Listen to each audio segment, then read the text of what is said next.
Swayam Prabha. Digital India. Educated India.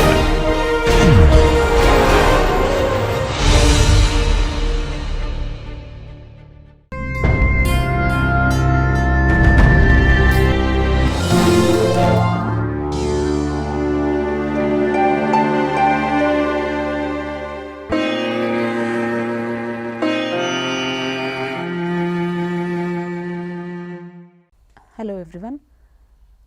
Myself I am Dr. Varashri, who is an associate professor at the Department of Biochemistry, Kasturba Medical College, Manipal. Today I will be telling you something about a topic called as extended lipid profile. As we all know, lipids are one of the most important components, not only the one which serves as an energy, but is also a structural component of various cell walls and other structural components in our body.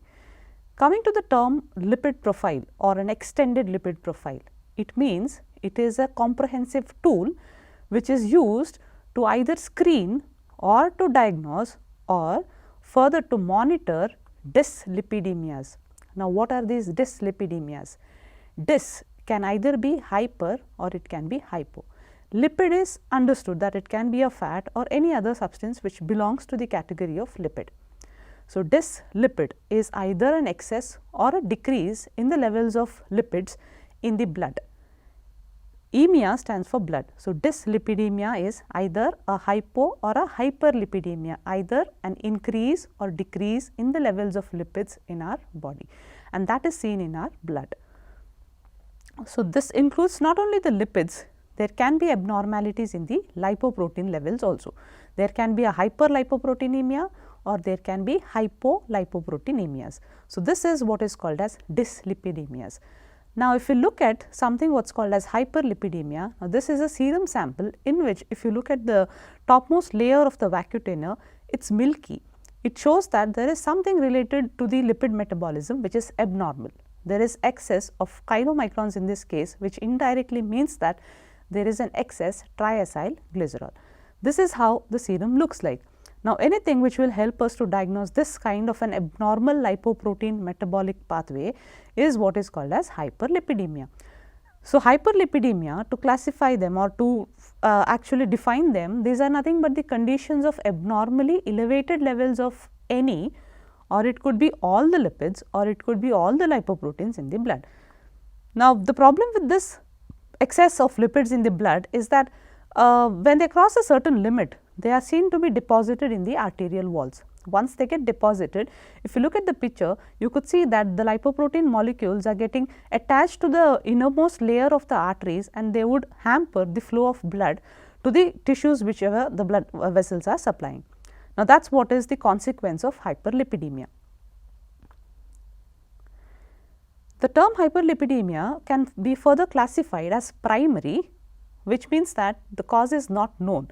Most of the times the cause is genetic, or you could say that it is a genetically based cause which leads to primary hyperlipidemia. If you look at the other type of hyperlipidemia, that is what is called as secondary hyperlipidemia. This is secondary to certain diseases like these: diabetes mellitus, or it could be thyroid diseases, renal disorders, liver disorders, obesity, or when an individual is consuming excess alcohol. That would these conditions would lead to an excess levels of lipids in the blood. So, these are the two categories of hyperlipidemias: primary and secondary. Primary is where you do not know the cause, secondary is it is secondary to a disorder which is the primary reason. If we have to define lipid profile, these are the group of tests which are done to evaluate the levels of lipid or lipoproteins in the blood. This is what is lipid profile. Now, if we look at the purpose why lipid profile is being done, there are various purposes. First of all, if there is any abnormality that are related to the lipid or lipoprotein metabolism, you would like to detect it as early as possible. The purpose of early detection is that once you are able to detect it early, it can be prevented. So, early the better. That is why that would be the first purpose of doing a lipid profile in the blood, that is for early detection and prevention of lipid and lipoprotein related abnormalities. The second purpose of doing a lipid profile is once you know that there is a chance of having an abnormality in the lipid metabolism, If you are able to prevent it, that would reduce the risk of developing atherosclerosis. Now, what is atherosclerosis? As I have earlier said, whenever there is an excess of lipoprotein, these lipoprotein have got a tendency to go and accumulate into the inner walls of the artery. When they go and accumulate in the inner walls of the artery, they never allow the blood to pass into the organs to which they are actually supposed to supply. That is why you have the consequence of atherosclerosis as coronary artery disease, where the artery which is supplying the heart is getting affected because of atherosclerosis, and therefore, you do not have enough blood supply to the heart muscles, and that would not be able to pump enough blood to the other tissues, and finally, you might have a myocardial infarction. So, the first indication of doing a lipid profile is to detect and to prevent any kind of a lipid and lipoprotein related abnormality, and the second purpose is that once you are doing this, you are further preventing the consequence, that is having an atherosclerosis or a coronary artery disease. Now, there are certain indications in which lipid profile has to be done. It is not a must that every individual must undergo a lipid profile. There are certain people in whom it would be best if you could do a lipid profile earlier on in life. For example, there are healthy adults who do not have a known risk factor for having a cardiovascular disease. These adults are basically healthy individuals. So, in them as a routine health checkup, you could ask for a lipid profile. The second indication for lipid profile is that in individuals who have earlier done a blood cholesterol levels, and if the values of cholesterol were above the normal, that is when the lipid profile is indicated. When they come to the hospital for the second time, it would be a must that the lipid profile should be done in these patients in whom the previous levels of cholesterol was very high when compared to the normal. The third indication of lipid profile is in individuals who have got risk factors of having coronary artery disease, like if an individual is a heavy excessive smoker, or there is already a hypertensive, if individuals are having a sedentary lifestyle, and if the age is above 45 years, in all of these individuals it is a must that we perform the lipid profile. Further on, in people who have got a family history of diabetes mellitus, or those who have already had a blood test done in which it was seen that there was a low levels of HDL cholesterol, whereas there was a high levels of LDL cholesterol. So, when you have a family history of diabetes, added to this the values of LDLs were high and the values of HDL were low, in them it is a must that we should do a lipid profile, so that we have a follow up of these individuals. Further on, in individuals who are on a dietary or on a weight loss program, who are having a definite exercise regime, or they are individuals who are on a lipid lowering medication. Now, lipid lowering medications are the drugs which are used to lower the levels of lipid. In them we could ask for a lipid profile. Certain times when you have children, teens and young adults who are at a risk of having a heart ailment because of an excessive cholesterol, in them it is a must that we do a lipid profile. So, these are all the indications in whom we should be doing a lipid profile. Now, let us see what this lipid profile is. So, as I said, these are the tests which are done in the blood. We are looking at the various levels of lipids and the lipoproteins. We are looking whether if they are normal or if they are below normal or if they are above normal. So, they include many tests. The first and foremost important test which comes under the lipid profile is the total cholesterol level. The second one is LDL cholesterol. LDL stands for low density lipoprotein. Now, low density lipoprotein is a lipoprotein which is supposed to carry a lipid. Now, the one which it carries is cholesterol. The lipid which LDL carries is cholesterol. So, you could say the lipid profile what we measure in this case is LDL cholesterol. We are measuring the cholesterol which has been attached to the low density lipoprotein. The third one is HDL cholesterol. HDL cholesterol is high density lipoprotein. Now, to this is attached a cholesterol molecule, that is why we call it as HDL cholesterol. HDL is the lipoprotein and the lipid that it carries is cholesterol. Therefore, it is called as HDL cholesterol. Moving on, the next one is the triglyceride. Now, this is the fat which the humans consume a lot. It is the most abundant fat which we consume in our diet. So, if we are able to measure this in the serum, that would indicate how much is the dietary consumption of the triacyl glycerol. Triglycerides are otherwise called as triacyl glycerols. Apart from that, we have VLDL, which is also a lipoprotein. VLDL stands for very low density lipoprotein. And then we have the last one where you have a ratio of cholesterol to HDL. That would be a good indicator of the lipid status in the blood. So, these are all the tests which are a part of lipid profile. The topic what we are actually supposed to discuss is the extended lipid profile. Now, when we are able to extend the tests which are already listed, if you are moving away from this, it means that we need to add some more tests so that we could extend the lipid profile whatever is existing. So, if we have to extend that, it would be good enough that if we are able to measure the apolipoproteins which are associated with these lipoproteins, that would be a better indicator of the risk of having a coronary artery disease. So, whatever has been discussed so far is what is called as the lipid profile, which is routinely done.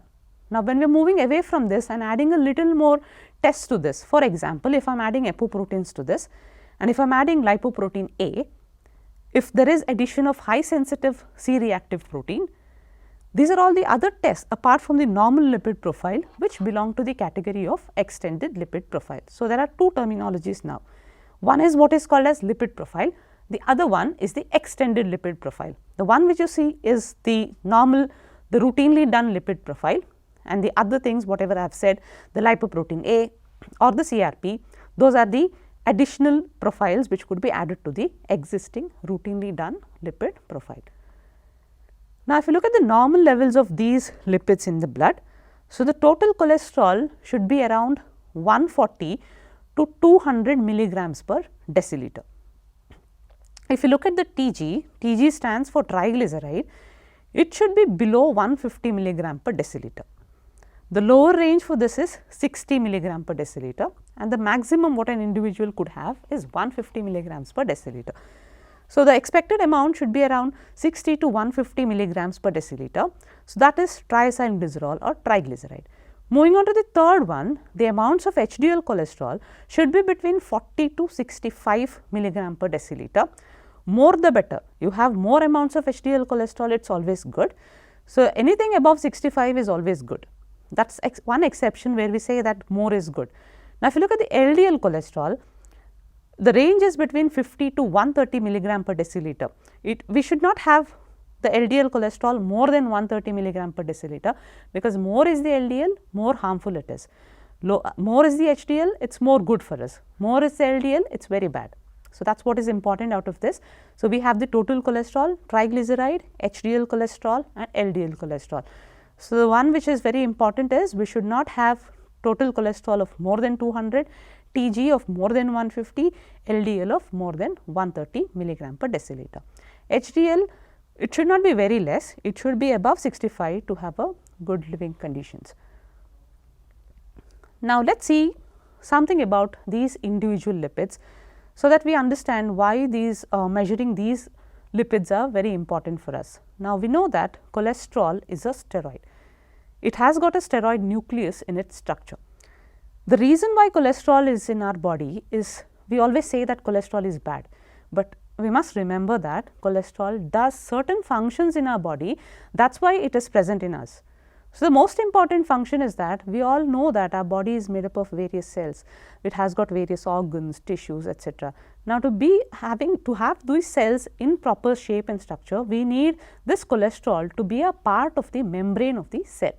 So, it would be a structural component of the cell membrane, that is the most important function of cholesterol.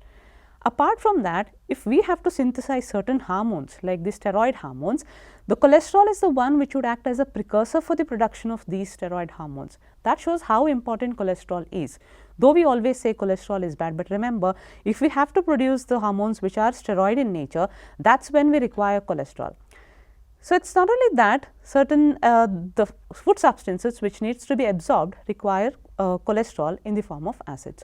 So, these are the important functions of cholesterol. Apart from this, cholesterol is required for the production of vitamin D. We know that vitamin D is a sunshine vitamin. So, when you have cholesterol deposited on the skin, when sunlight falls on the skin, that is when you have the production of the active form of vitamin D. So, these are the functions of cholesterol. Now, as I said, cholesterol is very important. So, most of the diet is the one which has got cholesterol in it. For example, 30% of the cholesterol what we get into our body is from the food that we eat. The food, most of the times it is the animal food which contains lot of cholesterol. So, you have meat, eggs, certain dairy products, all of these are the rich source of cholesterol. So, that would add to around 30% of the cholesterol which your body has. Now, the rest 70% is produced in the body itself. Our body has the capacity to produce cholesterol, and that is what happens during the de novo synthesis of cholesterol. So, we have various precursors that are there. By them we are able to synthesize cholesterol. Now, that accounts for 70%. So, totally 70 plus 30 becomes 100%. 70% is got from our body itself and 30% from what we eat. Now, there is something what is called as total cholesterol. So, I already said that lipid profile includes total cholesterol, there is something what is called as LDL cholesterol, there is HDL cholesterol. It means that cholesterol can be taken together as LDL cholesterol plus the HDL cholesterol. Now, if I say total cholesterol, it is the measure of the total amount of cholesterol in the body, wherever it is, either it is as a part of LDL or maybe it is a part of HDL. Whatever it is, these two things together, either as LDL cholesterol or HDL cholesterol, these two things together is what constitutes the total cholesterol. Now, if I have to measure my total cholesterol, it means that it is not necessary that I should always be fasting. It can be taken during any time of the day and it does not require fasting, but sometimes when we ask for the test as a part of a lipid profile, as I said, lipid profile includes so many tests. If we are including total cholesterol as a part of the lipid profile test, then you have to have a minimum 12 hours of fasting. No food, no drinking except for water, here and there consumption of water is allowed, but apart from that no consumption of tea or milk is allowed. 12-hour fast is a must. That is why patients are advised for an overnight fast when they come for a lipid profile testing. But if I have to do a total cholesterol alone, then there is no requirement of fasting. Now, once we know that the cholesterol must be within the range, which should be less than 200 milligram per deciliter. When it crosses above 200 milligram per deciliter, that is when it is called as hypercholesterolemia. Hyper is high, cholesterol in the blood, emia always stands for blood. So, when there is excess cholesterol in the blood, you call it as hypercholesterolemia, and there are few conditions in which this hypercholesterolemia is seen. Most of the times hypercholesterolemia is asymptomatic.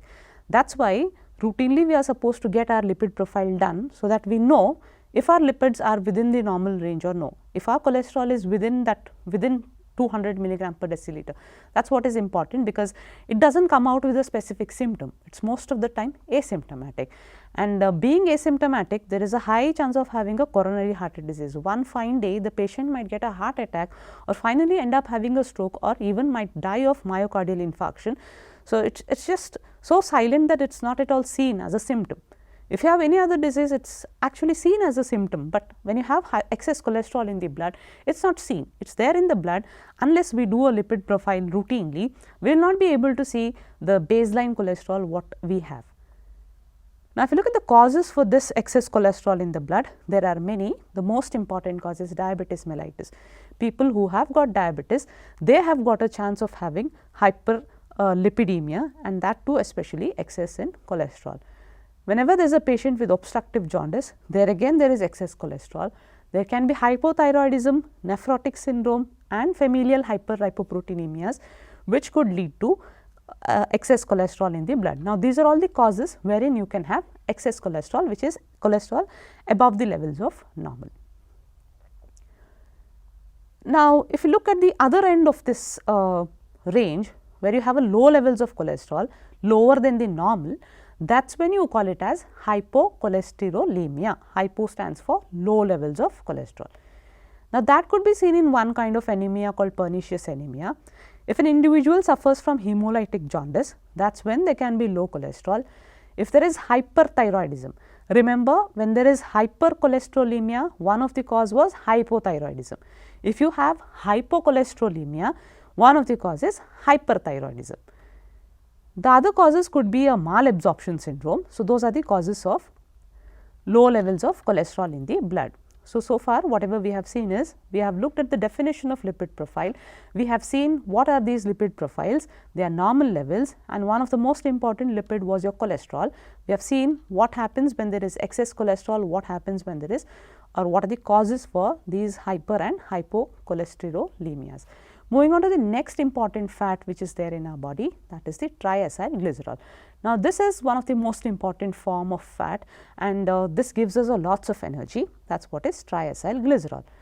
Some of these, the purpose of this triacylglycerol is that some of them, they are there in the blood and their purpose is to give us some energy, and that helps our muscles to work.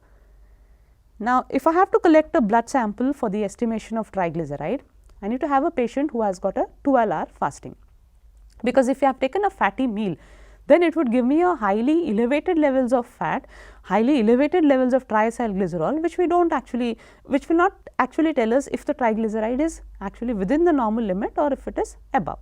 So, we need to have a patient come to the hospital with exactly 12 hours of fasting. There should not be a fatty meal, there should not be a high carbohydrate meal, because they would affect the levels of triacylglycerol. Now, if you look at the triglycerides, there are certain conditions in which they can be elevated. I said that 12 hours fasting is very important, because the diet what the individual has consumed the last night is very important. Say if the individual has consumed too much of fat the last night, definitely his triacylglycerol will be more when I collect the samples the next day, and that too if I ask the patient to fast for 12 hours and the patient does not do a fasting for 12 hours, say he fasts for around 7 hours, that will show a false elevated levels of triacylglycerol. Now, that is very important when we collect the sample for the estimation of triacylglycerol.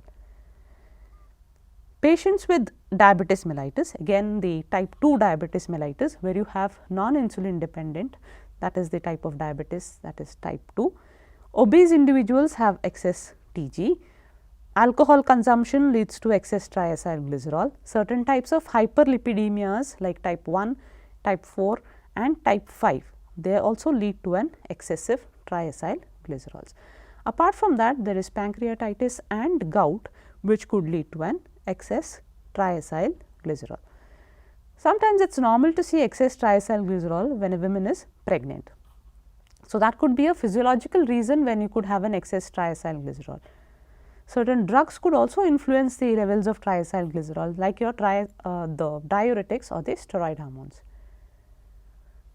Now, the next component of the lipid profile is the lipoprotein. As the name indicates, lipoprotein means these are the proteins which are there to carry the lipids.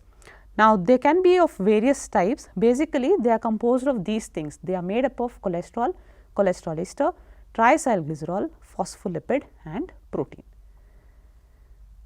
There are these many types of lipoproteins like VLDL, LDL, HDL and chylomicron, and their function, as mentioned earlier, is to transport the lipids in the blood to various organs. Since lipids are on their own are not able to pass through the blood, so require a carrier to carry them to the different parts of the body. That is what is the function of the lipoprotein. Now, this we already know what are the functions of the various types of lipids, the lipoproteins that are there. If you look at the chylomicron, the function of chylomicron is to carry the exogenous lipids, the lipids which come into the intestine to the liver. If you look at the function of VLDL, they carry the triacylglycerols which are produced in the liver to the other tissues. Then the VLDL gets converted into IDL and LDL, and that is what is taken up by the other tissues. If you look at HDL, HDL is the one which will carry the cholesterol which are deposited in the peripheral tissue, and then they get it back to the liver. So, if you look at this picture, it tells us very clearly that LDL is supposed to be a bad cholesterol. What it does is that it takes the cholesterol from the liver and goes and deposits into the peripheral tissues, whereas HDL cholesterol is good. Whatever LDL has deposited the cholesterol into the peripheral tissues, that is taken up by the HDL and that is got back into the liver. So, it does not allow the deposition of cholesterol in the coronary arteries. So, HDL does not allow the cholesterol to get deposited into the peripheral arteries, and therefore, as I said, high levels of HDL is always good. It does not allow your arteries to be clogged with too much of cholesterol. It takes up, it scavenges all those excess cholesterol and it takes it back to the liver. Now, if you look at LDL cholesterol, as I said, it is very bad because it has lots of cholesterol in it, and it has got less protein component, delivers cholesterol to the peripheral tissue, and it affects the major vessels which supply the brain or the heart. So, high levels of LDL cholesterol means that there is a chance of having heart disease or myocardial infarction. So, for this measurement you require 12 hours of fasting. As I said, too much is the cholesterol in the LDL cholesterol in the arteries, it will not allow the blood to pass in a normal individual. So, the path in which it has to pass is narrowed down. So, there is a turbulence in its flow, and that is what will hamper the blood supply to the heart. The way of calculating LDL cholesterol is something with what something is called as a Fred-Wald formula. This formula goes like this: if I have to calculate the LDL cholesterol, I need to know what the total cholesterol is, what the HDL cholesterol and the triacylglycerol in that patient is. So, total cholesterol minus HDL cholesterol plus triglyceride by 5 gives me the LDL cholesterol. Either you could measure the LDL cholesterol by this formula, or they can directly estimate the levels of LDL cholesterol in the blood. So, there are two ways of doing it. One is the calculated one, other one gives the exact amounts of LDL cholesterol in the blood. Moving on to the HDL cholesterol, as I said, it is very good because it removes the cholesterol from the peripheral tissues, therefore, it is cardioprotective, lowers the risk of cardiovascular disease, and you do not have to fast if you have to know your HDL cholesterol. A sample without fasting is good enough if I have to measure a HDL cholesterol, unless it is a part of your total lipid profile. Now, I said that the purpose of doing lipid profile is to screen people who will have a chance of having a coronary artery disease. Now, as per the classification, as per the ATP3 guidelines, it says that the LDL cholesterol and total cholesterol, what should be the minimum or the maximum thing that is allowed. LDL cholesterol less than 100 is always optimal, 100 to 129 is above normal, 130 to 159 is borderline high, and if it is above 190 it is very high, which means that more than 190 the patient has a chance of having a coronary artery disease, unless you give the patient a lipid lowering drug.